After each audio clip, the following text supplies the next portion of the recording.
Assalamualaikum warahmatullahi wabarakatuh. Selamat datang kawan-kawan semua di channel Riam Biru. Terima kasih banyak untuk kawan-kawan yang sudah berkenan hadir di channel ini. Dan pada kesempatan kali ini ada satu cerita datang dari Mbak Riris. Mbak Riris di Kebumen. Mbak Riris menceritakan tentang satu kejadian horor yang pernah dialaminya sekitar tahun 2001. Jadi di tahun 2001 itu Mbak Riri sendiri itu udah usia-usia remaja lah, tapi tidak menyebutkan ya kalau misal sekolah kelas berapa kayak gitu tuh nggak disebutin. Ya pokoknya usia-usia remaja gitulah. Dan pada suatu sebelum masuk ke sana ini ada sedikit cerita juga mengenai Mbak Riris.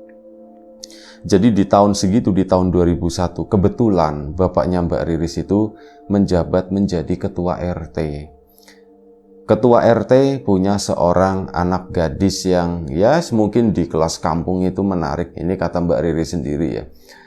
Akhirnya apa? Jadi populer kan. Dan selain itu Mbak Riris jadi sering diundang atau dilibatkan misalkan acara-acara tertentu begitu ya. Ya sesuatu yang berhubungan dengan remaja, anak muda, atau ya bahkan ibu-ibu kayak gitu pun suka dilibatkan, suka diundang. Jadi banyak orang yang menyapa sebelumnya gimana gitu ya, sekarang jadi gimana. Pokoknya banyak perubahan lah waktu itu. Mbak Riris menikmati hal tersebut, menikmati ya wis lah, mungkin karena bapakku juga sekarang seorang pejabat gitu ya, pejabat RT maksudnya. Cuman ya itu ada perbedaan. Mbak Riris sendiri merasakan perbedaan itu. Memang agak-agak sedikit gimana gitu, cuman enggak apa-apa tak nikmatin. Nah, ini ceritanya pada suatu hari Mbak Riris itu mendapat kayak ada undangan acara gitu ya, acara anak-anak muda lah seperti itu.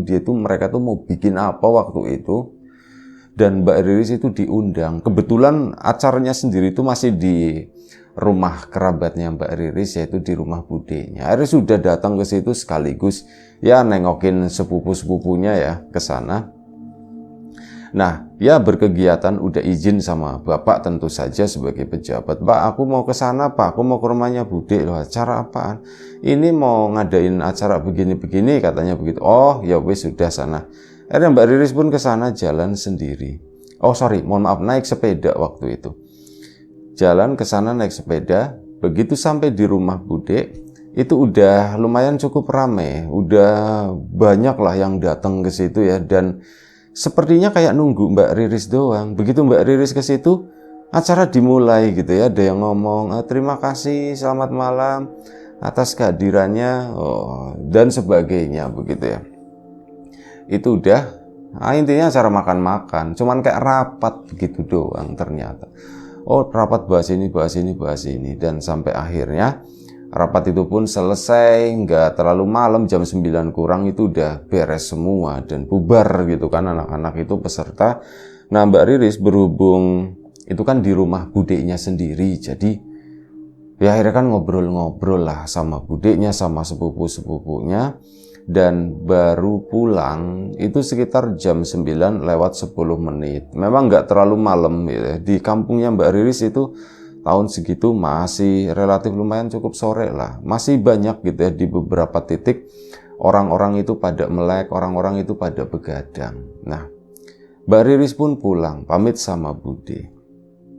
Naik sepeda kan, ya naiknya pelan-pelan juga, ndak yang dikebut ada rasa takut kayak gitu, ndak ada sama sekali. Yang ada itu kepikiran tadi rapat itu, aku salah ngomong ndak ya gitu ya, soalnya ya enggak tahu. Mbak Riris tiba-tiba ditanyain masalah pendapat Mbak Riris sendiri gimana. Ya aku asal nyeplos saja waktu itu, dan ya makanya tak pikirin sekarang ini aku salah ngomong atau enggak ya. Ya boleh dibilang lagi setengah ngelamun sambil nyetirin sepeda itu.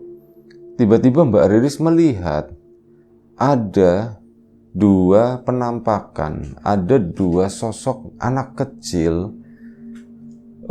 Waktu itu belum tahu itu anak kecil atau bukan, tapi sosoknya tuh kecil-kecil, ada dua. Yang satu sedikit lebih tinggi, yang satu itu lebih pendek gitu. Mirip kayak yaitu, kalaupun itu anak kecil, itu adalah ya kakak beradik lah seperti itu. Ngelihat nih Mbak Riris kan di kejauhan. Itu sih mereka berdua seret ke sana. Ini nyebrang. Dan oh ya, di kampungnya Mbak Riris sendiri itu di sebelah sananya itu ada rel kereta. Kemarin kita baru bawain cerita tentang kereta. Ini ada rel kereta. Nanti di sana juga ada kampung lagi. Nah ini jaraknya tuh tidak terlalu jauh dari rel kereta itu. Cuman ya ketutup sama kebonan begitulah. Nah ini ada yang nyebrang. Dua anak kecil serepet ke sana dari kiri, nyebrang ke kanan, memasuki sebuah kayak kebun lagi di situ. Mbak Riris ngeliatin kan, siapa ya itu ya? Nah, begitu ke kanan, itu arahnya tuh ke sana, bukan ke arahnya Mbak Riris, tapi membelakangi. Mbak Riris kan ngeliatin, anaknya siapa ya malam-malam begini ya? Sudahlah, biarin. Mbak Riris pun jalan lagi pelan gitu kan. Nah, begitu jalan si anak itu tuh masuk ke dalam kebunan itu ke sana. Begitu masuk ya Mbak Riris kan sambil naik sepeda ngeliatin terus ya ke arah kanan ya. Itu anak mau kemana sih, mana gelap-gelapan di situ. Dan begitu Mbak Riris tiba di sana, tiba di titik di mana si kedua anak itu masuk ke dalam kebun, dia udah nggak bisa ngelihat lagi dua anak itu. Anaknya hilang, mungkin udah masuk kebun kali ya. Akhirnya Mbak Riris pun pulang ke sana. Pulang ke rumah, langsung laporan ke bapak. Bapak sebagai seorang RT kan ya minimal harus tahu lah laporan seperti itu ya. Kalau misalnya ada makhluk asing di kampung tersebut, bapak harus tahu. Ya langsung, Pak, lapor. Kenapa, Riz? Pak, tadi aku ngelihat ada makhluk asing di kampung ini katanya. Makhluk asing gimana? Ada dua anak kecil, Pak.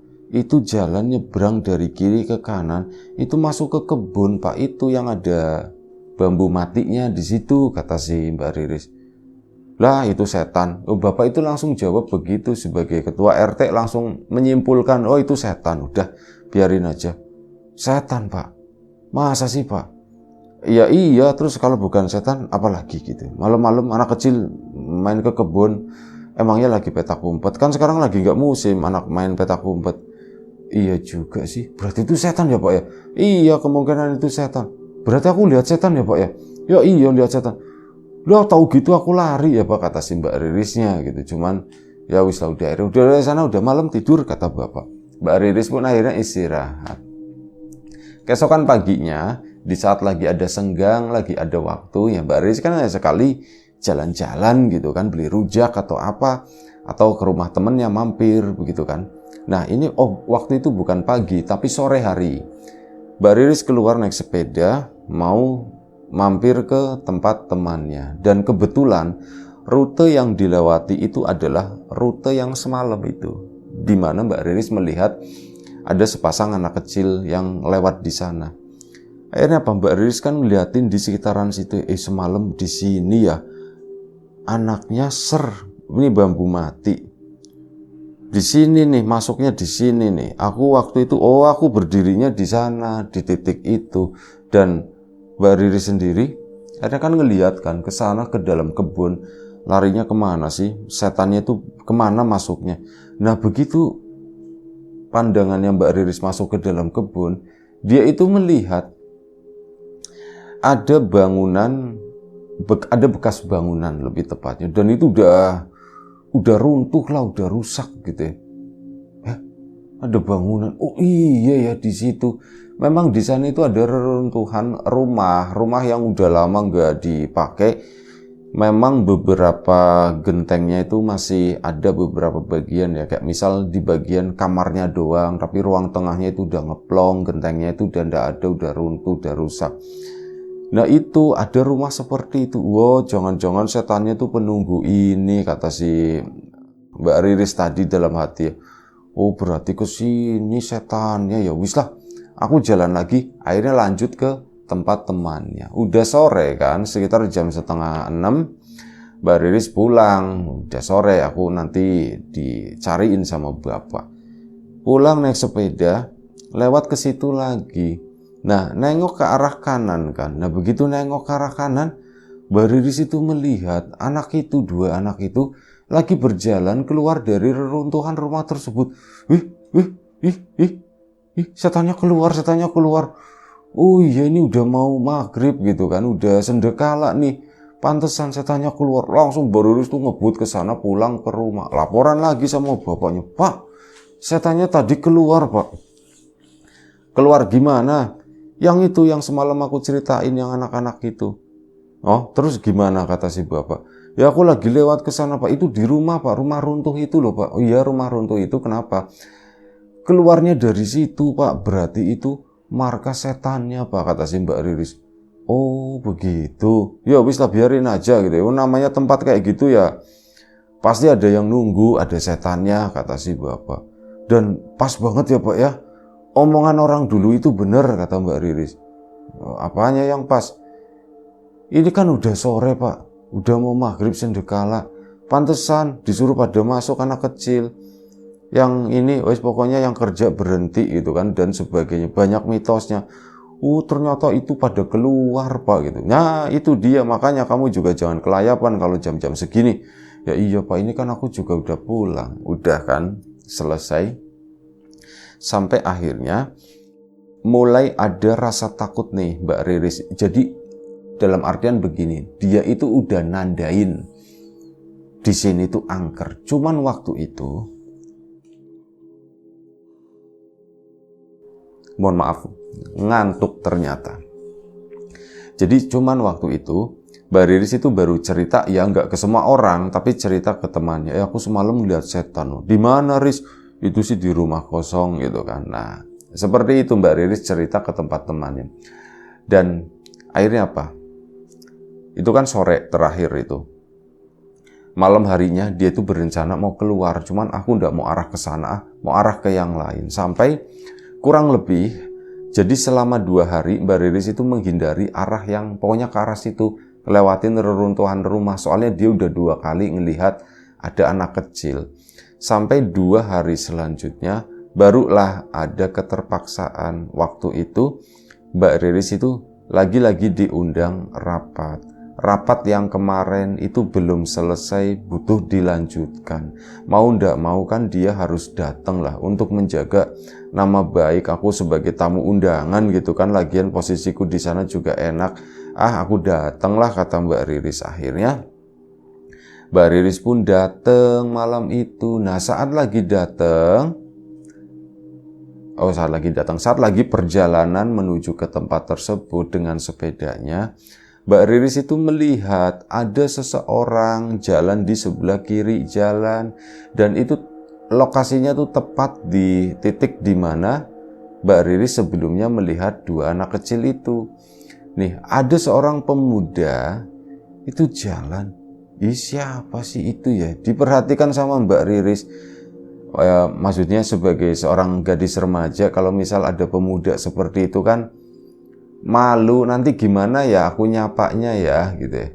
Nanti gimana, pokoknya ada perasaan tidak enak lah. Jadi begitu melihat di kejauhan itu kayak set udah dipikirin, ini enaknya gimana, ini enaknya aku nyapanya gimana, nanti kalau nyapaku terlalu ngegas dikiranya aku suka, kalau misal nyapaku biasa aja, siapa tahu nanti aku ya dianggapnya cuma datar begitu aja gitu.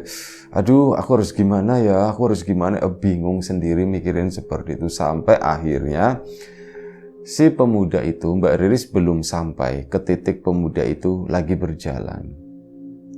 Si pemuda tadi berbelok masuk ke dalam kebun yang ada reruntuhan rumahnya. Mbak Riris kan kaget, kok dia masuk ke situ? Akhirnya apa? Mbak Riris itu berhenti tepat di, ya kayak pintu masuknya, tapi nggak ada pintunya sebenarnya. Itu cuma kayak ada beberapa pohon waru, ada ya pohon-pohonan yang biasa dipakai buat pagar gitu ya. Ada bambunya, pagar bambunya juga udah rusak. Mbak Riris itu berhenti di sana dan ngeliatin aja, itu siapa sih? Ternyata diketahui, itu kayak si Aldi ternyata. Aldi ngapain malam-malam ke dalam kebun sana? tak liatin gitu. Akhirnya sama Mbak Riris itu udah berhenti di situ kan, diliatin terus. Ternyata bener Aldi itu masuk atau mendekat ke arah reruntuhan rumah tadi. Aldi ke sana. Emang lagi ngapain ya dia di situ ya? Mbak Riris pun berhenti sejenak. Kalau ada Aldi kan orangnya baik ya. Udah gitu ganteng lagi, kata Mbak Riris. Ganteng, baik, gak macem-macem.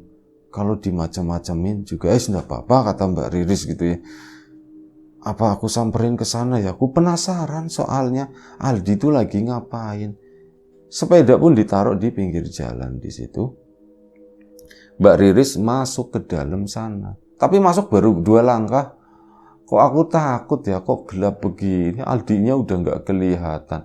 Nah seketika itu, begitu bergeser begini, Mbak Riris melihat ada lampu, entah itu dari lilin atau dari lampu minyak ya, pokoknya lampu seperti itu, lampu kecil. Ini kayak cahayanya tuh mantul ke salah satu sisi tembok. Kalau dari sisi sebelumnya, dari sisi depan itu nggak kelihatan, cuman dari Mbak Riris posisi yang baru ini setelah di dalam itu kelihatan. Ada lampunya, kata Mbak Riris. Ada lampunya. Berarti si Aldi nyalain lampu di situ. Si Aldi sama setan-setan itu ngapain ya? Penasaran. Mbak Riris pun akhirnya mengendap-endap ke sana, mendekat ke arah rumah tadi. Nah, begitu mengendap-endap, rasa takut itu muncul lagi. Apalagi setelah ini rumah ya kan puing-puing begitu, itu di depan itu ada lampu-lampunya. Aldi pasti di situ. Cuman di luaran sini, di sebelah kirinya, di bagian luar rumah lah, tepat di pinggiran tembok di situ, Mbak Riris ngelihat ada yang berdiri di situ. Ada sosok pocong. Ada sosok itu, kok kayak pocong gitu, kata si Mbak Riris. Dan mumpung masih jauh, waktu itu belum terlalu dekat, dok dok dok dok dok dok dok, jantung itu katanya kayak ini, pokoknya deg-degan banget lah. Dan akhirnya apa sih, Mbak Riris pun jalan, tapi jalan cepet ke sana, ambil sepedanya. Dia itu ndak jadi masuk ke dalam rumah tersebut. Ke sana malah datang ke rapat, dan datang ke rapat Mbak Riris agak telat waktu itu, dan beberapa dari mereka seret. Mbak Riris kan langsung membaca gitu ya semua muka. Beberapa dari mereka tuh kayak jam segini baru datang. Ya ini bikin lama ya, seolah-olah membaca yang seperti itu. Ada beberapa anak yang mukanya tuh nggak suka. Ya Mbak Riris minta maaf. Saya minta maaf karena saya datang terlambat, katanya. Monggo lain kali acaranya bisa dimulai meskipun saya belum datang, kata Mbak Riris. Nggak apa-apa Mbak, nggak apa-apa. Ini udah, acara pun dimulai. Acara itu dimulai, Mbak Riris kali ini tuh nggak fit. Nggak fit di acara tersebut. Justru yang kepikiran itu Aldi. Mungkin Aldi itu ya. Aldi di sana lagi ngapain ya? Itu kayak ngelamun terus sepanjang acara. Saat ditanya, Mbak Riris, monggo gitu kan. Monggo apa ya Mbak ya? Ya kayak gitu, jadi blank gitu kan. Akhirnya, monggo terserah aja. Terserah yang lain aja. Saya ngikut aja, kata Mbak Riris. Akhirnya jadi seperti itu. Dia pun gak berpendapat. Malam itu di rapat tersebut Mbak Riris juga tidak terlalu bersinar. Satu, datangnya terlambat. Kedua, tidak bersinar. Jadi ya poinnya itu turun malam itu. Sampai akhirnya pulang. Begitu pulang, Mbak Riris pun memilih begini. Karena memang ada rasa takut ya. Setelah itu ngelihat pocong itu, akhirnya apa? Mbak Riris kan memang ada yang pulang bareng. Kalau sebelumnya itu kan rapatnya di tempat budeknya. Kan diajakin ngobrol dulu sama budek. Yang lain udah pada pulang, Mbak Riris baru pulang sendirian. Nah ini kali ini bareng sama teman-temannya, sama ada beberapa. Ya cuman ngikut doang, matanya tuh ngelamun. Begitu ngelewatin area rumah runtuh itu, mata itu tertuju ke sana. Ya mencari-cari sesuatu gitu ya. Aldi masih di situ ndak ya? Si pocong itu masih di sana ndak ya? Lah sudah bulah gitu. Akhirnya udah lewat, pulang sampai ke rumah. Begitu sampai ke rumah, cerita nih sama bapak lagi, Pak. Aku tadi ngeliat Aldi, Pak. Loh, lihat Aldi di mana? Ya di kebun lah Pak, masa ngeliat di rumahnya terus aku cerita, katanya begitu. Ya iya, makanya Bapak juga nanya, kamu nggak akan cerita kalau cuma lihat Aldi lagi nongkrong depan rumahnya, terus kamu cerita gitu kan? Ya nggak bakalan. Pasti kamu ngeliat Aldi di mana? Di langit, di kuburan, di puncak gunung, atau di mana gitu. Itu baru kamu cerita. Iya Pak, makanya aku mau cerita Pak. Aku ngeliat Aldi Pak. Ya kamu kan udah bilang tadi. Ya udah apa-apa, biar dari awal Pak. Terus gimana kata Bapak? Aku ngeliat Aldi masuk ke itu loh Pak. Rumah yang runtuh itu Pak sih, di kebun itu sih Pak. Oh yang kamu bilang ada makhluk asingnya itu. Iya betul Pak. Di situ Pak. Ngapain ya Pak Aldi itu ya Pak ya? Ya Anda tahu, menurut kamu ngapain? Aku tadi sempat ngikutin Pak. Cuman lah ada yang jagain rumah itu, kata si Mbak Riris. Siapa yang jagain? Satpam gitu. Orang rumah runtuh begitu masa ada satpamnya? Bukan satpam Pak, pocong Pak, ada pocong itu sebelah kiri, di tembok sebelah kiri ada yang berdiri gitu. Lah kamu ada-ada aja, kata si bapak. Itu beneran Aldi bukan? Kalau dari cara jalannya, bentuk badannya, kayaknya si Aldi Pak. Kamu merhatiin si Aldi? Ya enggak Pak, orang kan aku sama Aldi udah kenal dari kecil, jadi tahu. Oh iya. Ya mungkin itu Aldi kali. Emang mau ngapain Riz ke situ? Ya itu dia Pak, aku juga ndak tahu. Oh, ya udahlah. Terus mau gimana? Kata si bapaknya. Ya nggak gimana-gimana Pak gitu kan. Cuman aku penasaran, kata si itu. Iya, Bapak juga penasaran. Enaknya gimana ya Riz ya?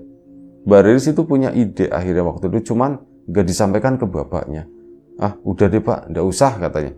Mungkin berpikirnya bapaknya nanti tambah bikin ribet atau bagaimana ya. Jadi ide itu cuma dipendem sama dirinya. Akhirnya apa?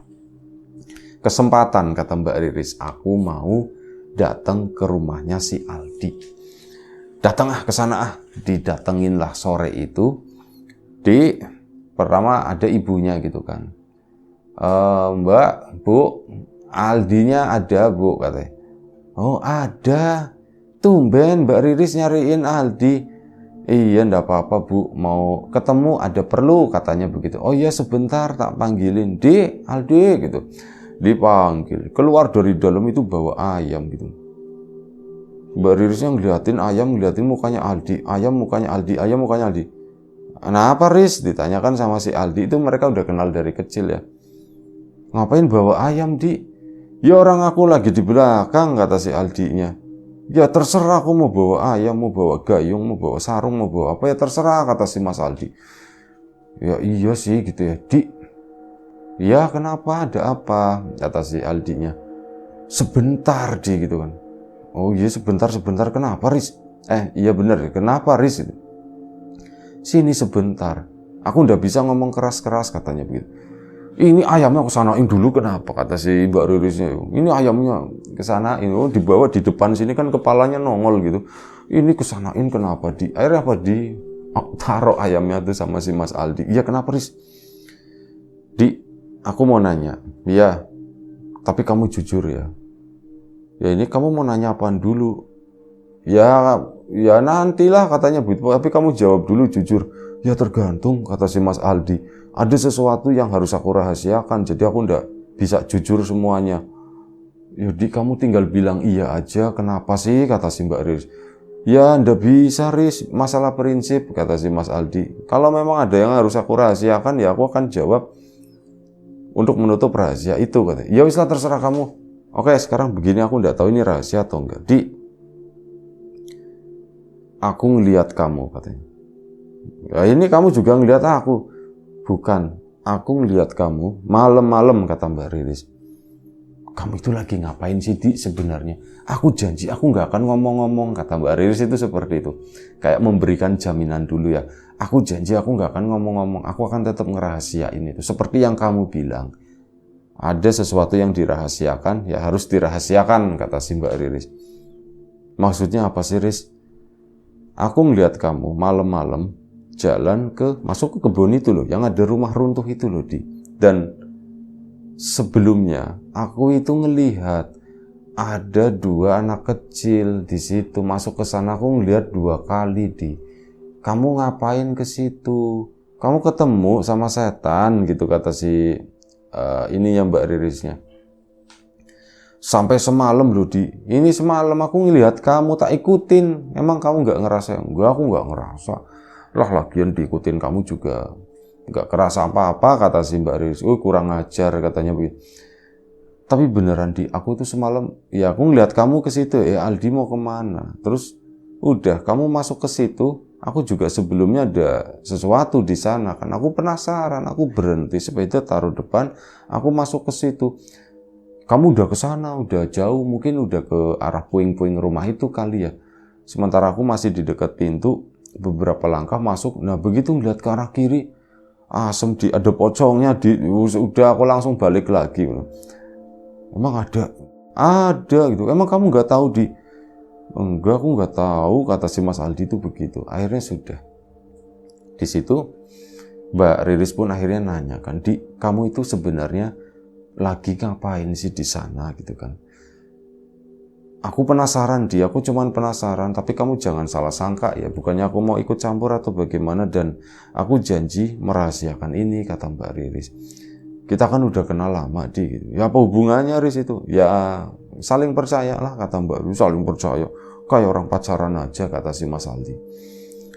Jadi gini, Riz.